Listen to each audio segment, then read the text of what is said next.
Hello ನಮಸ್ಕಾರ, welcome to Shri blogs. ನಾನು ರಾಜಶ್ರೀ.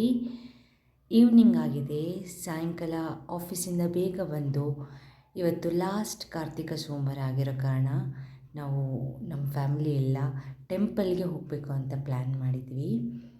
ಯಾವ ಟೆಂಪಲ್ಲು ಅಂದರೆ ವೆರಿ ಫೇಮಸ್ ಭೋಗನಂದೀಶ್ವರ ಟೆಂಪಲ್ಗೆ ಹೋಗ್ಬಿಟ್ಟು ಅಲ್ಲಿ ದೇವರ ದರ್ಶನ ಮಾಡಿಕೊಂಡು ದೀಪ ಹಚ್ಚಿ ಬರಬೇಕು ಅಂತ.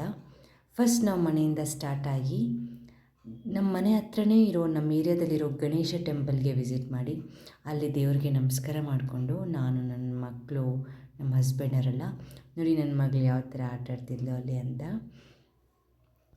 ಇನ್ನೂ ಆಟಾಡಬೇಕು ಅಂತಂದ್ಲು. ಇಲ್ಲ, ಟೈಮ್ ಆಗಿದೆ, ಲೇಟ್ ಆಗುತ್ತೆ, ನಡಿ ಹೊರಡೋಣ ಅಂತ ಕರ್ಕೊಂಡು ಅಲ್ಲಿಂದ ಸ್ಟಾರ್ಟ್ ಆದ್ವಿ ಭೋಗನಂದೀಶ್ವರ ಟೆಂಪಲ್ಗೆ ಹೊರಡಲಿಕ್ಕೆ. ಸಿಟಿ ಎಲ್ಲ ಕಂಪ್ಲೀಟಾಗಿ ಲೈಟ್ಗಳು, ಕಣ್ಣಿಗೆ ಹಬ್ಬ ಅಂತಲೇ ಹೇಳ್ಬೋದು. ಕಂಪ್ಲೀಟ್ ಎಲ್ಲ ದೇವಸ್ಥಾನಗಳಲ್ಲೂ ತುಂಬ ಚೆನ್ನಾಗಿ ಪೂಜೆ ಎಲ್ಲ ಮಾಡಿದರು. ಹಾಗೆ ಹೊರಡುವಾಗ ಕಂಪ್ಲೀಟಾಗಿ ತುಂಬ ಕೋಲ್ಡ್ ಇತ್ತು. ಮಕ್ಕಳು ಬೇರೆ ಸ್ವೆಟರ್ ಹಾಕ್ಕೊಳ್ಳೋದು ಮರ್ತಿದ್ರು. ನಮ್ಮ ಹಸ್ಬೆಂಡ್ ಮಾತ್ರ ವೆರಿ ಕೇರ್ಫುಲ್, ಅವರು ಸ್ವೆಟ್ರೆಲ್ಲ ಹಾಕ್ಕೊಂಡು ಪ್ಯಾಕ್ ಮಾಡ್ಕೊಂಡು ಬಂದಿದ್ದರು. ನಾವು ಯಾರು ಸ್ವೆಟರ್ಸ್ ಎಲ್ಲ ಹಾಕಿರಲಿಲ್ಲ, ತುಂಬ ಚಳಿ ಇರೋ ಕಾರಣ.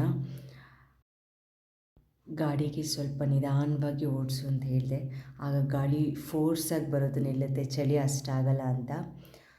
ಹಾಗೆ ನೋಡಬೇಕಂದ್ರೆ ತುಂಬ ಚೆನ್ನಾಗಿ ಡೆಕೋರೇಟ್ ಮಾಡಿದರು ಟೌನೆಲ್ಲ. ತುಂಬ ಖುಷಿಯಾಯಿತು ನೋಡಿ, ಒಂಥರ ನಯನ ಮನೋಹರ ಅಂತಾರಲ್ವ, ಹಾಗಿತ್ತು ನಮ್ಮ ಚಿಕ್ಕಬಳ್ಳಾಪುರ ಎಲ್ಲ. ಹಾಗೆ ರೋಡಲ್ಲಿ ಉದ್ದಕ್ಕೂ ಎಲ್ಲ ದೇವಸ್ಥಾನಗಳು ಡೆಕೋರೇಷನ್ ನೋಡಿ ಅಲ್ಲಲ್ಲಿ ನಮಸ್ಕಾರ ಮಾಡಿಕೊಂಡು ಹೊರಟಿದ್ವಿ.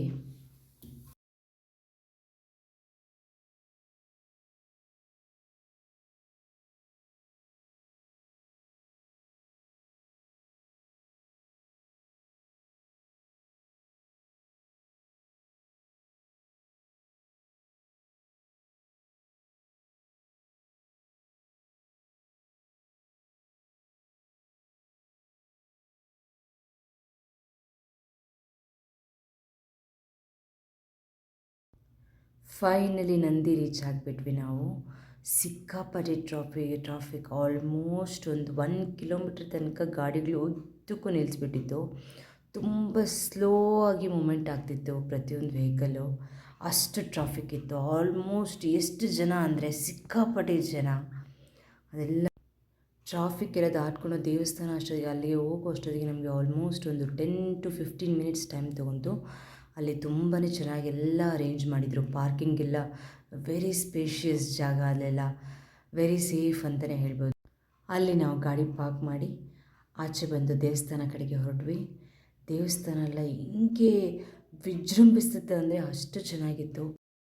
ತುಂಬ ಚೆನ್ನಾಗಿ ಡೆಕೋರೇಷನ್ ಮಾಡಿದರು ದೇವಸ್ಥಾನ ಎಲ್ಲ. ಸಿಕ್ಕಾಪಟ್ಟೆ ಜನ ಇದ್ದರು. ಫಸ್ಟ್ ನಾವು ದೇವರಿಗೆ ದೀಪ ಹಚ್ಚಿಬಿಟ್ಟು ಮತ್ತೆ ಹೋಗಿ ದರ್ಶನ ಮಾಡ್ಕೊಬರೋಣ ಅಂತ ಪ್ಲ್ಯಾನ್ ಮಾಡ್ಕೊಂಡಿದ್ವಿ. ಹೊಸದು ರಥ ಬೇರೆ ಬಂದಿತ್ತು ಈ ವರ್ಷ, ತುಂಬ ಚೆನ್ನಾಗಿ ಕಾಣಿಸ್ತಿತ್ತು. ಅಲ್ಲಿ ಹೋಗಿ ನಾನು ನನ್ನ ಮಗಳು ಇಬ್ಬರು ದೇವರಿಗೆ ದೀಪ ಹಚ್ಚಿ ಪೂಜೆ ಮಾಡಿ, ಅವಳು ನಾನು ಮಾಡ್ತೀನಿ ಮಮ್ಮಿ ಅಂತ ತುಂಬ ಹಠ ಮಾಡ್ತಿದ್ಲು. ಅದಕ್ಕೆ ಅವಳು ಖುಷಿ ಯಾಕೆ ಬೇಡ ಅನ್ನೋದಂತ ಅವಳ ಕೈಯಲ್ಲೂ ದೀಪ ಹಚ್ಚಿಸ್ವಿ. ಅಲ್ಲಿಂದ ಮತ್ತೆ ದೇವ್ರ ದರ್ಶನ ಮಾಡ್ಕೊಳ್ಳೋಣ ಅಂತ ಪೂಜೆ ಎಲ್ಲ ಮುಗಿಸ್ಕೊಂಡು ಒಳಗಡೆ ಹೋದ್ವಿ. ಸಿಕ್ಕಾಪಟ್ಟೆ ಕ್ಯೂ ಇತ್ತು. ಅಲ್ಲಿ ಯಾವುದೇ ರೀತಿ ಶೂಟ್ ಮಾಡಲಿಕ್ಕೆ ಚಾನ್ಸಸ್ ಇಲ್ಲ ಅಂತ ಗೊತ್ತಾಯಿತು. ಶೂಟ್ ಸ್ಟಾಪ್ ಮಾಡಿಬಿಟ್ಟು ದೇವ್ರ ಜೊತೆ ದರ್ಶನ ಮಾಡಿಕೊಂಡು ಸೀದಾ ಮನೆ ಕಡೆಗೆ ಹೋದ್ವಿ. Thank you so much. ಇದೇ ಇವತ್ತಿನ ವ್ಲಾಗ್. ಹೆಚ್ಚಿನ ವೀಡಿಯೋಸ್ಗಾಗಿ ಸಬ್ಸ್ಕ್ರೈಬ್ ಮಾಡಿ, ಲೈಕ್ ಮಾಡಿ, ಕಾಮೆಂಟ್ ಮಾಡಿ, ಬೆಲ್ ಬಟನ್ನ ಕ್ಲಿಕ್ ಮಾಡಿ. Thank you for watching. Good night ಎಲ್ಲರಿಗೂ.